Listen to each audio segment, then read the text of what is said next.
I'm Clare Wightman. I'm the chief exec of an organisation called Grapevine in Coventry and Warwickshire. And we're all about strengthening people, sparking community and shifting power. And I think we've got field leading expertise in building movements that support people to bring about change. And those movements can change ideas about where solutions to social problems are thought to come from. And they also challenge systems that fail to solve or perpetuate those problems. I say that there are three principles that guide our work. So we're bottom up, emphatically bottom up. So people are in the lead with us listening, and together we're acting on what they say matters to them. We're connecting. So we kind of believe that some of the most important things that people need to turn their lives around, like hope and love, they can't be delivered by services. They can only be delivered by other people in relationships. So we really help people build and connect and build empathy and relationship with others and a sense of belonging. And our third principle that guides us, I guess, is dreams and assets. So trusting people's strengths and aspirations, because it helps people realize their potential. It helps them take opportunities. It helps them deal with challenges when we do that. I would say that as a leader, I've always had kind of a moral drive and thought the question life has to answer is, how do you do good in and for the world? And that probably comes from my upbringing. I was brought up as a Catholic.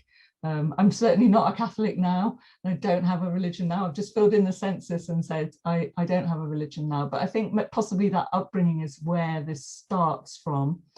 So I never thought about leadership as a position that you occupy. For me, it was always a power that you exercise for good.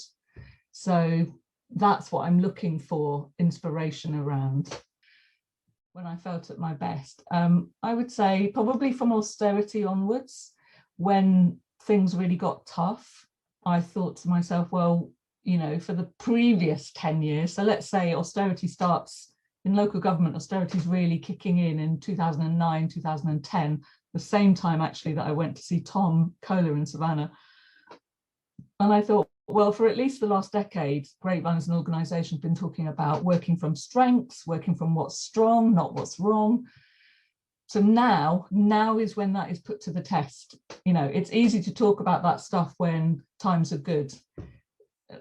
Now is when we as an entity, i.e. Grapevine, need to live that. And I saw around me quite a lot of other organisations becoming kind of tight and closed and cautious and sort of trying to survive by claiming their turf and keeping others off their turf. And I decided that we'd do the opposite. And I suppose to try and take the generous step to be optimistic about our strengths, to focus on them and believe that if we did that, that prospects would grow. And they really did. So I guess it's counterintuitive maybe, but there is something to resist when you're a leader, which is, and that time taught it to me, which is that you don't grow income by focusing on income, and you don't keep staff in jobs by focusing on keeping staff in jobs. You focus on following where your strengths, your openness, your dispersed leadership and your positive relationships take you, and the good stuff follows. So it really freaked out my trustees, and it does freak out trustees and maybe certain kinds of leaders. But I think your challenge is to hold that tension. And that's why, of course, I would say a charity leader should never be judged by how much they grow income. They have to be judged by how well they deliver mission, not services or projects, but mission. And that's what I learned, I guess. And that's when I felt I was taking my best action. And by the way, that's exactly how we then tackled the experience of the pandemic as well. I think we don't always see the real challenges, and we mistake what the real challenges are, because the real challenges are often inside us, not simply outside of us. So for me, I would pinpoint remaining generous when times are tough is a challenge. So I kind of have this blind faith that if you always take the generous step, things will come good. So don't be greedy for credit, don't hoard recognition, It never completely belongs to the person in the position of leadership anyway, but disperse the leadership, grow other people's capacities. And I don't just mean within an organization, I mean outwards and around you as well. So I think every day you're posed with the challenge of doing the right thing, if you believe that, by not intervening too much, not controlling too much, not hoarding too much opportunity, not thinking in too much of a territorial way. And you know, we probably, lots of people know this quote from Lao Tzu, and I found it a few years ago on a wall, actually written on a wall, and I did really like it, but it's probably very well, I mean, I think it's very well known. But he said, a leader is best when people barely know he exists. When his work is done, his aim is fulfilled, they will say, we did it ourselves. And I think that is real power. So for the thing that you care about to be taken out of your hands and given an independent life with the capacity to grow beyond you, that is nirvana, you know, that is the destination for me. So we want to change how Coventry works as a city and who it works for. I can't possibly be pivotal to that. If I make myself pivotal to that change, I'll make about, I'm holding up my fingers now and showing an inch, I'll make about an inch worth of change. If I let go of trying to be a pivotal leader, we will go far, you know, and we will make a breadth and a depth of change.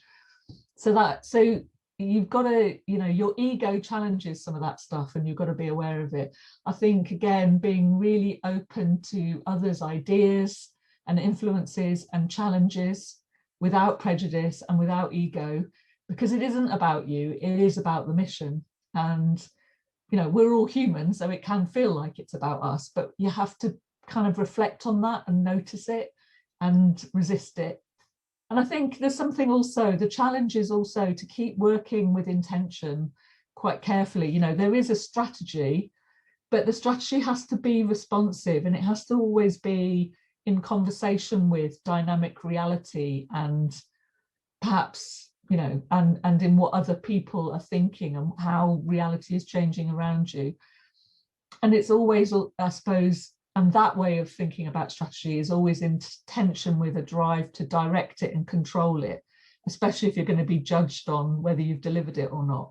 So I think the challenges are to notice these things and to hold good to what you know is the right response under pressure. And it's pretty hard. It's pretty hard to do that. And you can't do it perfectly, but you can raise your awareness of it and try to get it right as often as you can.